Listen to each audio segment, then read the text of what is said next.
మీరు చూస్తున్న MR news. నేను మ్యాజిక్ రాజా. వివరాలకి వెళ్లే ముందు ముఖ్యాంశాలు. అంతర్గం మండలం పెద్దంపేటలో చిరుతపులి కలకలం. అప్రమత్తంగా ఉండాలని హెచ్చరించిన అటవీ శాఖ అధికారులు. ఈ నెల 11న గోదావరిఖని మోడల్ పోలీస్ స్టేషన్ అతిథి గృహం, అంతర్గం పోలీస్ స్టేషన్ల ప్రారంభం వెల్లడించిన police housing corporation chairman Koleti Damodar. ఈ నెల 10న సిఎంపిఎఫ్ ఆఫీస్ ముందు ధర్నా చేస్తాం. విలేకరుల సమావేశంలో పెన్షనర్స్ నాయకుల వెల్లడి. ఎన్టీపీసీ బూడిదను ఉచితంగానే అందజేయాలని ఇటుక తయారీదారుల ఆందోళన. గోలివాడ చంద్రకళకు సన్మానం, ఆత్మీయ సద్భావన స్ఫూర్తి అవార్డు ప్రదానం.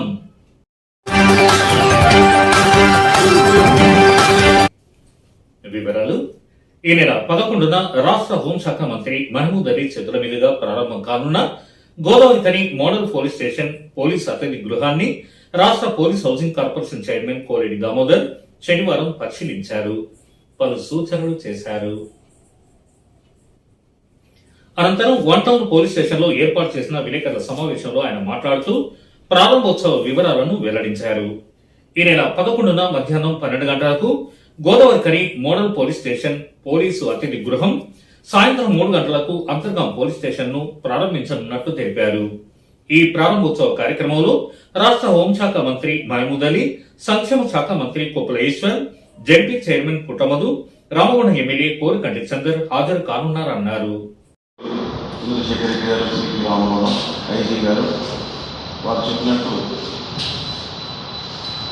11వ తేదీ మధ్యాహ్నం 12 గంటలకు గౌరవ తెలంగాణ రాష్ట్ర హోంమంత్రి మహమూద్ అలీ గారు, మరి జిల్లా మంత్రివర్యులు కొప్పుల ఈశ్వర్ గారు, వారితో పాటు తెలంగాణ రాష్ట్ర డీజీపీ మహేందర్ రెడ్డి గారు అందరి సమక్షంలో సిపి గారి యొక్క ప్రారంభోత్సవం జరుపుకుంటాం. దీని గెస్ట్ హౌస్ కాస్ట్ 3.5 కోట్లు, ఈ పోలీస్ స్టేషన్ కాస్ట్ 3,40,00,000. ఈ సింగరేణి వాళ్ళు స్పాన్సర్ చేశారు పోలీస్ స్టేషన్, ఎన్టీపీసీ వాళ్ళు గెస్ట్ హౌస్ స్పాన్సర్ చేశారు.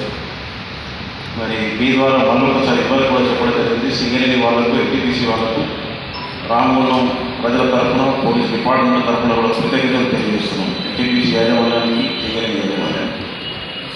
అలాగే లంచ్ తర్వాత 3 గంటలకు అంతర్గా పోలీస్ ఇనాగ్రేషన్ కూడా ఉంటుంది. ఈరోజు గౌరవ సిపి గారితో, పోలీస్ అధికారులతో ఇన్స్పెక్షన్ చేయడం జరిగింది.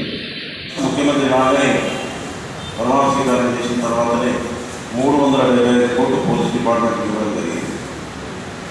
అందరూ ఆశ్చర్యపోయారు, ఏంది ఈయన ముఖ్యమంత్రి గారు ఫస్ట్ పోలీస్ డిపార్ట్మెంట్ ఇస్తున్నారని.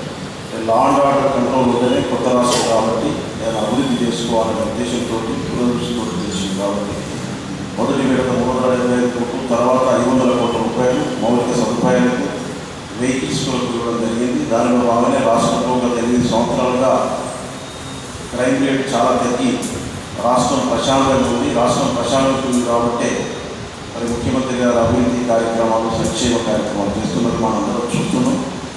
మరి ఈరోజు తెలంగాణ రాష్ట్రంలో పోలీస్ స్టేషన్స్, మరి పంజగుట్ట పోలీస్ స్టేషన్ కానివ్వండి, హైదరాబాద్ ఆదిమట్ల పోలీస్ స్టేషన్ కానివ్వండి, గచ్చిబౌలి పోలీస్ స్టేషన్ కానివ్వండి, ఇవి వేరే రాష్ట్రాల డీజీపీలు, వేరే రాష్ట్రాల మంత్రులు చూసిపోతున్నారు. పంజగుట్ట పోలీస్ స్టేషన్ అంటే తెలంగాణ రాష్ట్రం చిన్న రాష్ట్రం, కొత్త రాష్ట్రమైనా కూడా పోలీస్ స్టేషన్ల నిర్వహణలో చాలా ప్రమాణంగా ప్రభుత్వం చేస్తుంది. పోలీస్ స్టేషన్ మెయింటెనెన్స్ కూడా మండలంలో 25,000, జిల్లాలో 50,000, రాష్ట్ర స్టేట్ క్యాపిటల్లో 75,000 మెయింటెనెన్స్ కూడా ప్రభుత్వం ఇస్తుంది. ఎక్కడ లేదు, భారతదేశంలో ఎక్కడ లేని విధంగా. ఎందుకంటే పోలీస్ డిపార్ట్మెంట్ ఎంకరేజ్ చేస్తుంటే ప్రశాంతంగా రాష్ట్రం ఉంటుంది. కాబట్టి మనం తెలంగాణ రాష్ట్రంలో అభివృద్ధి చేయాలని ముఖ్యమంత్రి గారి కోరిక. దానిలో భాగంగానే గత 8 సంవత్సరాలుగా ప్రమాణంగా పనిచేస్తున్నాం. మరి రేపు 11వ రోజు హోంమంత్రి గారికి వారి సమక్షంలో అన్నీ కూడా ఇనాగ్రేషన్ చేయబోతున్నాం. మళ్ళొకసారి చెప్తూ మళ్ళొకసారి కూడా ఎన్టీపీసీ సింగరేణి వాళ్ళకు మీ ద్వారా రామగుండం ప్రజల తరఫున కృతజ్ఞతలు తెలియజేస్తున్నాం. Thank you. ఇంకా ఈ కార్యక్రమంలో Peddapalli DCP Rupesh, Godavarikhani ACP Giriprasad, one town సిఐలు రమేష్ బాబు, ప్రసాదరావు తదితరులు పాల్గొన్నారు. పెద్దపల్లి జిల్లా రామగుండ నియోజకవర్గ పరిధి అంతర్గం మండలం పెద్దపేట గ్రామంలోని ఎస్టీ కాలనీ శివారులో చిరుతపులి సంచరించినట్లుగా ఆనవాళ్లు లభించడంతో ప్రజలు భయాందోళన చెందుతున్నారు. శనివారం ఉదయం పశువుల కాపర్లు తమ పశువుల మధ్యలో చిరుత వెళ్లినట్లు గుర్తించి భయాందోళనతో సర్పంచ్ ఎంపీటీసీ దృష్టికి తీసుకెళ్లడంతో అప్రమత్తమైన ఆ ప్రజాప్రతినిధులు అటవీ శాఖ అధికారులకు సమాచారం అందించారు. రామగుండం ఫారెస్ట్ అధికారి రెహమతుల్లా తన సిబ్బందితో వచ్చి ఎస్టీ కాలనీ పరిసర ప్రాంతాలలో పరిశీలించారు. కనిపించిన పాత ముద్రలను బట్టి చిరుతపులి సంచరించినట్లుగా నిర్ధారించారు. ఈ సందర్భంగా ఆయన మాట్లాడుతూ తమకు లభించిన ఆనవాలను బట్టి చిరుతపులి ఈ ప్రాంతంలో సంచరించినట్లుగా నిర్ధారణకొచ్చామని, పరిసర ప్రాంతాల ప్రజలు అప్రమత్తంగా ఉండాలని హెచ్చరించారు. ఎవరు ఒంటరిగా గ్రామ శివారు ప్రాంతాల్లో తిరగొద్దని, పశువుల కాపర్లు పశువులను మేపడానికి వెళ్లవద్దని, రైతులు ప్రజలు జాగ్రత్తగా ఉండాలని సూచించారు. మాకు ఫోన్ కాల్ ఎంపీటీసీ మరియు సర్పంచ్ గారు చేశారు. ఇట్లా ఎస్టీ కాలనీ పెద్దంపేట గ్రామంలో ఒర్రెలో ఒక చిరుతపులి లెక్క మాకు అనుమానంతో అడుగులు ఉన్నాయని చెప్పగానే ఇమీడియట్లీ నేను పెద్దంపేట గ్రామ ఎస్టీ కాలనీకి రావడం జరిగింది. దానిని పరీక్షించగా అది చిరుతపులిగా నిర్ధారిస్తున్నాను. కావున పెద్దంపేట గ్రామ మరి చుట్టుపక్కల గ్రామస్తులకు విజ్ఞప్తి చేయగా ఏమనగా వారు ఎవరు కూడా ఒంటరిగా ఈ ప్రాంతానికి వెళ్ళొద్దని చెప్పి కోరుకుంటున్నా. అలాగే మేకలు కాపురలు కూడా ఈ ప్రాంతానికి రావద్దని చెప్పి కోరుకుంటున్నా. అందరూ అప్రమత్తంగా ఉండాలి. ఈ చిరుతపులి అనేది నిర్ధారించడం కాబట్టి మీరు అందరు జాగ్రత్తగా ఉండాలని చెప్పి కోరుకుంటూ మా అటవీ శాఖ తరఫున హెచ్చరిక జారీ చేస్తున్నాను. అందరూ అప్రమత్తంగా ఉండాలని చెప్పి కోరుకుంటూ మరొకసారి అందరికీ ధన్యవాదాలు తెలుపుకుంటూ కాగా గతంలో కూడా ఈ ప్రాంతంలో పులి సంచరించిందని పెద్ద ఎత్తున ప్రచారం జరిగింది. సిఎస్పి దగ్గర కనిపించిందని, ఫైవింగ్ల దగ్గర కనిపించిందని, గడ్డంపల్లి దగ్గర కనిపించిందని, గోదావరి తీరంలో జాలాలకు కనిపించిందని, కుక్కలు చంపిందని ఇలా రకరకాలుగా ప్రచారం జరగగా ఇదంతా ఉత్తదేనని పనిగట్టుకుని ప్రచారం చేస్తున్నారని మరికొందరు కొట్టిపారేశారు. అదిగో పులి ఇదిగో తోక అనే ఆ ప్రచారం కాస్త సద్దుమనగగా ప్రజలు ఊపిరి పీల్చుకున్నారు. మళ్లీ చిరుతపులి సంచరిస్తోందన్న వార్త దావానలంలో వ్యాపిస్తుండటంతో ఎటుపోయి ఎటొస్తుందోనని ప్రజలు ఆందోళనకు గురవుతున్నారు.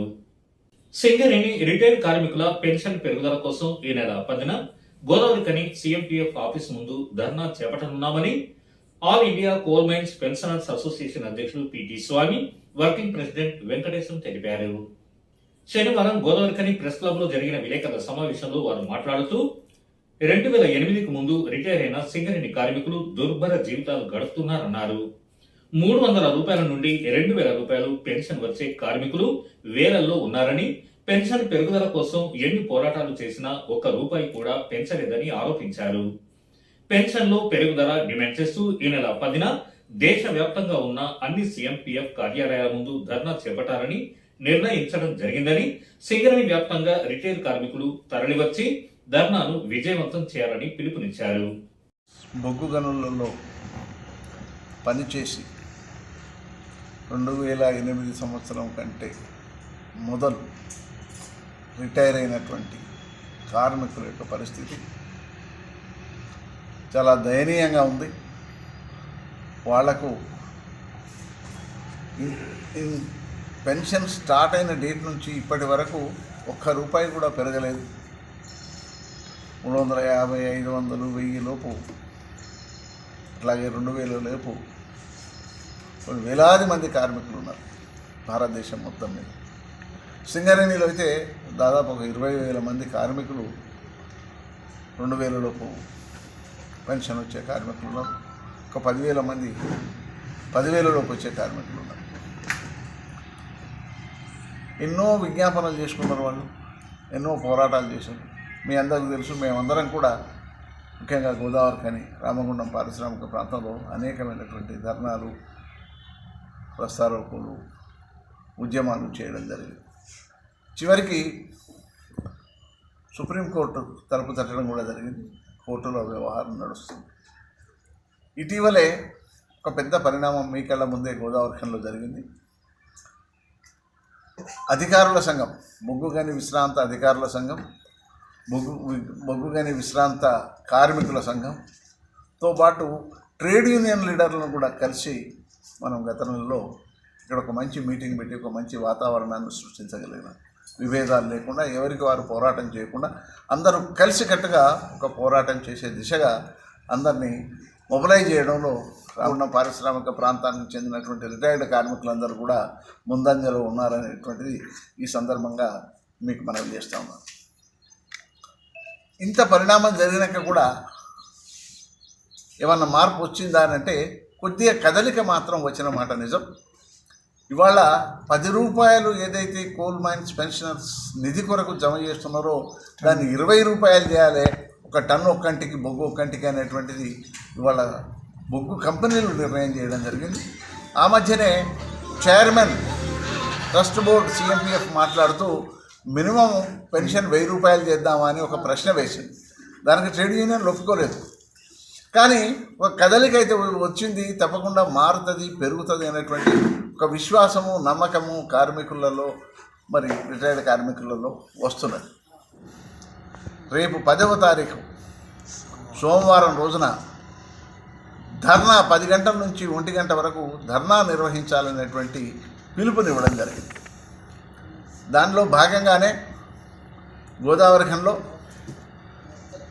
ఉన్నటువంటి ప్రాంతీయ కార్యాలయం CMPF కార్యాలయం ముందు ఒక పెద్ద భారీ ధర్నా నిర్వహించడానికి మరి కార్మికులందరూ పూనుకుంటున్నారు.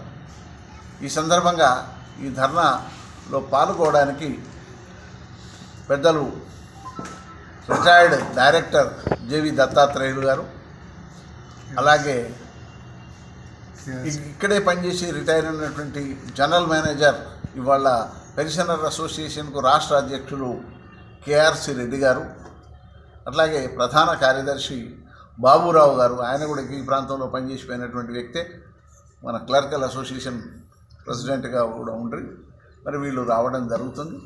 ఈ సందర్భంగా కార్మికులకు ఒక విజ్ఞప్తి ఏమిటంటే అత్యధిక సంఖ్యలో కార్మికులు ఈ ధర్నాలో పాల్గొని తమ నిరసనను తెలియజేయాల్సిందిగా, తమ కోరికను ప్రగాఢంగా ప్రపంచానికి, బొగ్గు కంపెనీలకు, ప్రభుత్వానికి తెలియజేయాల్సిందిగా ఈ సందర్భంగా విజ్ఞప్తి చేస్తున్నాం. ఇంకా ఈ కార్యక్రమంలో అసోసియేషన్ నాయకులు సత్తయ్య, సుంకలింగమూర్తి, నాగరాజు, జైహింద్, రామచంద్రరావు, పివిరావు, కనకయ్య, రాజయ్య, వెంకటయ్య, మోహన్ రావు, భోజరాజు తదితరులు పాల్గొన్నారు. రామగుండం NTPC విద్యుత్ సంస్థ నుండి వెలువడే బూడిదను ఉచితంగా లేదా అతి తక్కువ ధరకు తమకు అందజేయాలని ఫ్లై యాష్ ఇటుక తయారీదారుల సంక్షేమ సంఘం నాయకులు NTPC యాజమాన్యాన్ని కోరారు. ఈ మేరకు ఉమ్మడి కరీంనగర్, ఆదిలాబాద్ జిల్లాలకు సంబంధించిన ఇటుక తయారీదారులు NTPC లేబర్ గేటు వద్ద ప్లకార్డులతో ఆందోళన చేపట్టి NTPC అధికారులకు వినతిపత్రం ఇచ్చారు. అనంతరం వారు మాట్లాడుతూ గత 10-15 సంవత్సరాలుగా NTPC యాజమాన్యం ఉచితంగా బూడిద సరఫరా చేయడంతో కుటీర పరిశ్రమలు ఏర్పాటు చేసుకుని తక్కువ వ్యయంతో ఇటుకలు తయారు చేసి వినియోగదారులకు తక్కువ ధరకే విక్రయిస్తున్నామన్నారు. ఇప్పుడు బూడిదకు వేలంపాట నిర్ణయించడంతో పరిశ్రమలు స్తంభించిపోయే అవకాశం ఉందన్నారు. నమస్కారం పాత్రికేయ మిత్రులందరికీ.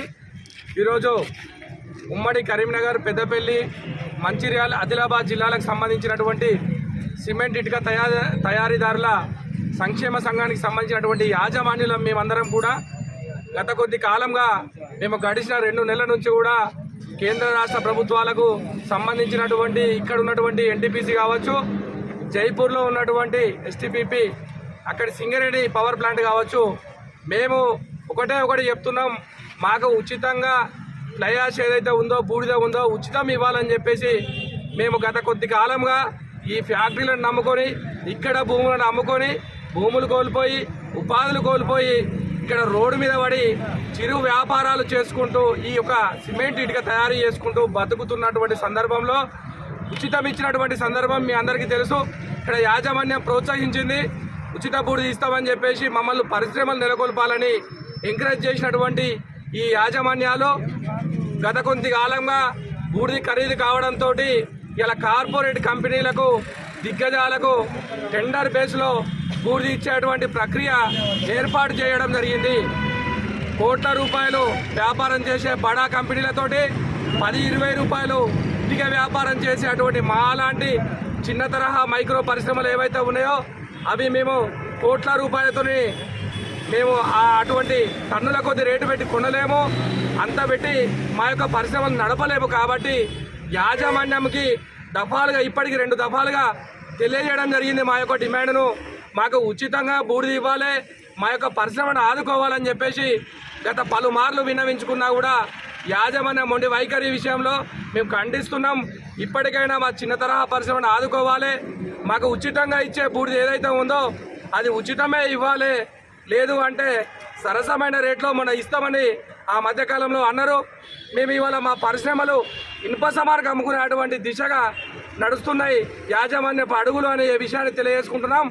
మేము ఈ విషయంలో కోర్టు కూడా పోవడం జరిగింది. అయినా కూడా మేము ఇవాళ ఒకటి యాజమాన్యాన్ని డిమాండ్ చేస్తున్నాం.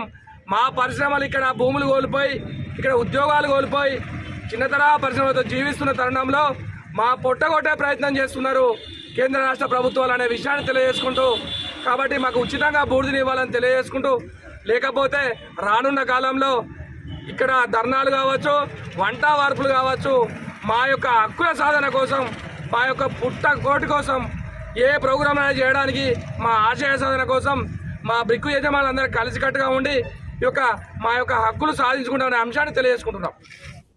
ఇంకా ఈ కార్యక్రమంలో ఆ సంఘం నాయకులు పలువురు పాల్గొన్నారు. బొగ్గు కోసం వ్యాగనెక్కి కరెంటు షాక్ గురై వ్యక్తి మృతి చెందిన ఘటన శనివారం గోదావరిఖనిలో చోటు చేసుకుంది. ఎంఆర్ న్యూస్ కు అందిన సమాచారం మేరకు వివరాలు ఇలా ఉన్నాయి. గోదావరిఖని బాపూజీ నగర్ కు చెందిన రాజయ్య అనే వ్యక్తి సింగరేణి ఆర్జీవన్ సిఎస్పి వద్ద ఆగి ఉన్న గూడ్స్ వ్యాగన్ నుండి గృహ అవసరాల కోసం బొగ్గు తీసుకుంటున్న క్రమంలో పైనున్న హై టెన్షన్ విద్యుత్ వైరు తగలడంతో అక్కడికక్కడే మృతి చెందాడు. పోలీసులు కేసు నమోదు చేసుకుని దర్యాప్తు చేస్తున్నారు. ఎన్టీపీసీ అన్నపూర్ణ కాలనీకి చెందిన తెలంగాణ మహిళా మిత్ర స్వచ్ఛంద సేవా సంస్థ అధ్యక్షురాలు గోలివాడ చంద్రకళను శనివారం సద్భావన ఫోరం ఆధ్వర్యంలో కరీంనగర్ ఫిలిం భవన్ లో ఆత్మీయంగా సన్మానించి ఆత్మీయ సద్భావన స్ఫూర్తి అవార్డు ప్రశంసా పత్రం అందజేశారు.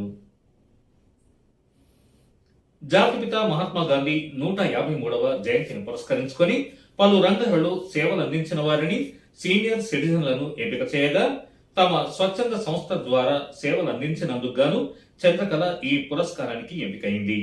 ఇంకా ఈ కార్యక్రమంలో సంస్థ నిర్వాహకులు కిరణ్ కుమార్, మాజిద్ అలీ తదితరులు పాల్గొన్నారు. కాగా చంద్రకళకు ఈ పురస్కారం రావడం పట్ల పలువురు స్వచ్ఛంద సంఘాల నాయకులు, కార్యకర్తలు అభినందనలు తెలిపారు.